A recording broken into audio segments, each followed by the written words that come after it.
अस्सलाम वालेकुम dear students. आज हम जो टॉपिक डिस्कस करेंगे वो है ग्रोथ या बालिदगी।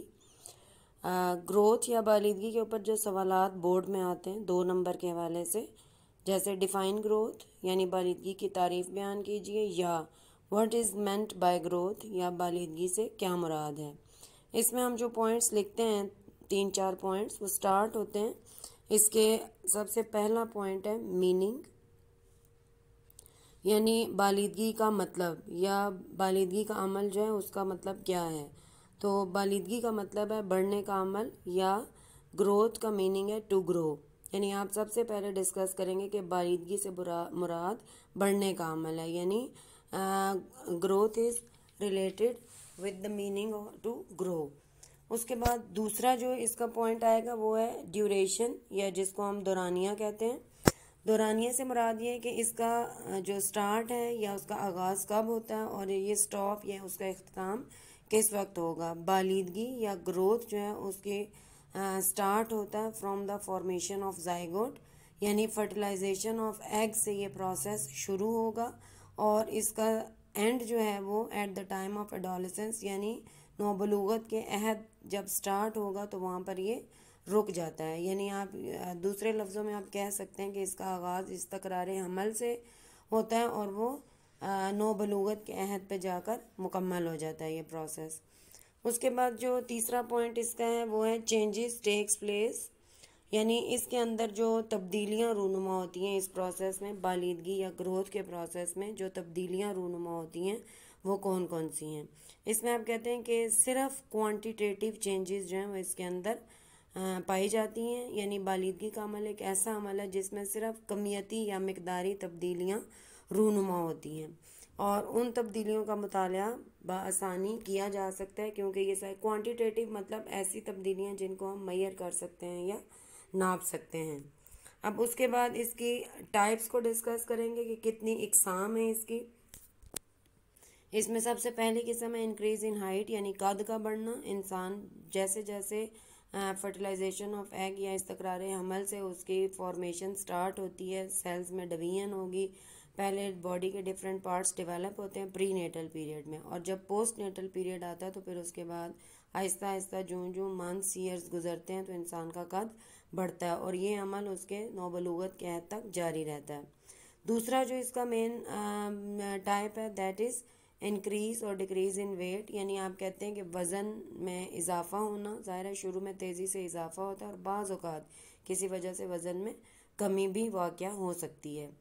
इसके अलावा जो इसकी टाइप है that is increase in volume, यानी हुजम का बढ़ना। जब बच्चा पैदा होता है तो उस वक्त इसका हुजम या इसका वॉल्यूम बहुत कम होता है, लेकिन जो जो वक्त के साथ बालिदगी का अमल रूनुमा होता है तो इसमें तेज़ी से ये तब्दीलियाँ जो हैं वो रूनुमा होती जाती हैं और उसका वॉल्यूम तेज़ी से बढ़ना शुरू हो जाता है। अब ये जितनी किस्म की तब्दीलियाँ हैं, चाहे वो कद का बढ़ना हो, वज़न का बढ़ना हो या हुजम का बढ़ना हो, ये तब्दीलियाँ इंसान के अंदर उसके किरदार के अंदर भी तब्दीली लाती हैं। यानी जो ये चेंजेस हैं वो कॉजेज़ हैं किस चीज़ की, आपके बिहेवियरल चेंजेस की भी। यानी जो जो आप बड़े होते हैं तो नई नई चीज़ों को लर्न करते हैं या सीखते हैं। इसमें आप कहते हैं कि जो आपको ये छोटा सा एक टेबल नज़र आ रहा है, अक्सर ये ऑब्जेक्टिव के पॉइंट ऑफ व्यू से भी काफ़ी इंपॉर्टेंट है। इसमें से बहुत सारे ऑब्जेक्टिव बनते हैं। जैसे आप कहते हैं कि जो नॉर्मल बच्चा जब उसकी पैदाइश होती है तो उसकी हाइट, वेट और उसका वॉल्यूम किस तरह से होगा और उसमें किस तरह चेंजेस आती हैं। At the time of birth, यानी पैदाइश के वक्त बच्चे का जो अप्रॉक्सीमेट, यानी आप ये कह सकते हैं कि तकरीबन या अंदाज़न उसका कद है वो होता है 43 सेंटीमीटर से लेके 53 सेंटीमीटर तक। यानी 43 सेंटीमीटर से लेके 53 सेंटीमीटर तक कद जो उसका पैदाइश के वक्त होगा। लेकिन जब 1 साल गुजर जाता है यानी आफ्टर 1 ईयर, तो इसमें राउंड अबाउट तकरीबन 3 गुना का इजाफा जो है वो इसके अंदर हो जाता है। यानी आप कहते हैं कि जिस वक्त पैदाइश के टाइम उसका हाइट जो है वो 43 सेंटीमीटर से 53 सेंटीमीटर के दरमियान होगी एक नॉर्मल बच्चे की, और जब ये 1 साल का वक्त गुजरेगा तो इसका जो कद है वो तकरीबन 3 गुना, पैदाइश के वक्त जितना उसका कद था 3 गुना उसमें इजाफा हो जाएगा। फिर at the time of birth, यानी पैदाइश के वक्त उसका वेट जो है वो 6 to 9 पाउंड है। यानी जो बच्चा नॉर्मल बच्चा है उसका पैदाइश के वक्त जो वज़न है वो 6 to 9 पाउंड्स है।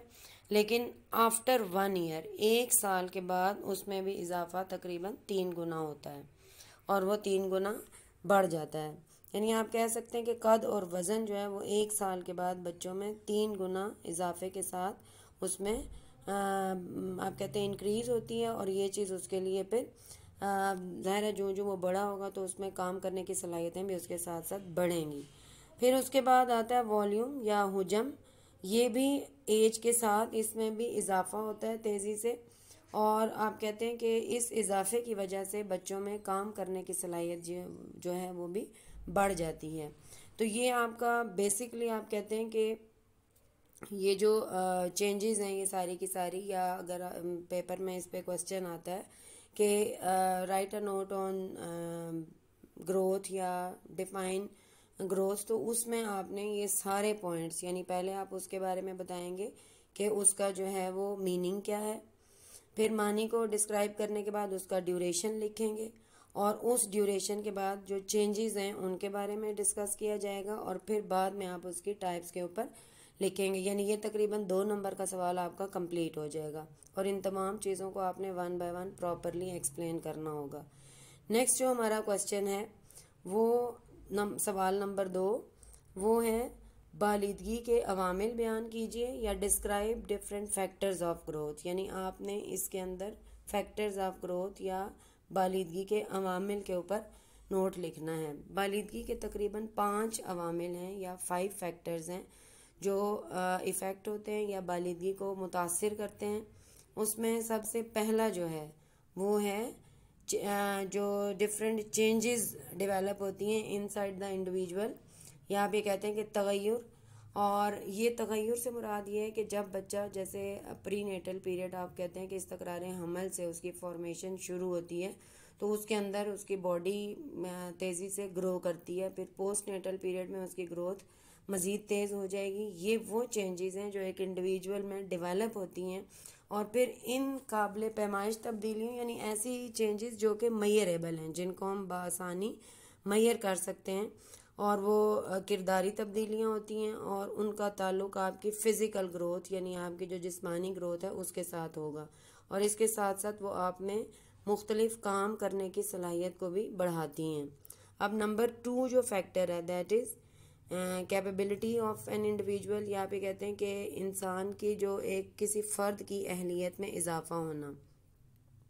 इसका मतलब ये है कि वक्त के साथ जो जो आप बड़े होते हैं तो उसमें आपकी जो मुख्तलिफ कॉग्निटिव एबिलिटीज़ हैं या आपकी जो बिहेवियर है, परफॉर्मेंस है आपकी, वो भी वक्त के साथ साथ बढ़ती है। और उसकी वजह क्या है, उसकी जो रीज़न है या जो उसकी वजह है वो है आपकी ग्रोथ या बालिदगी।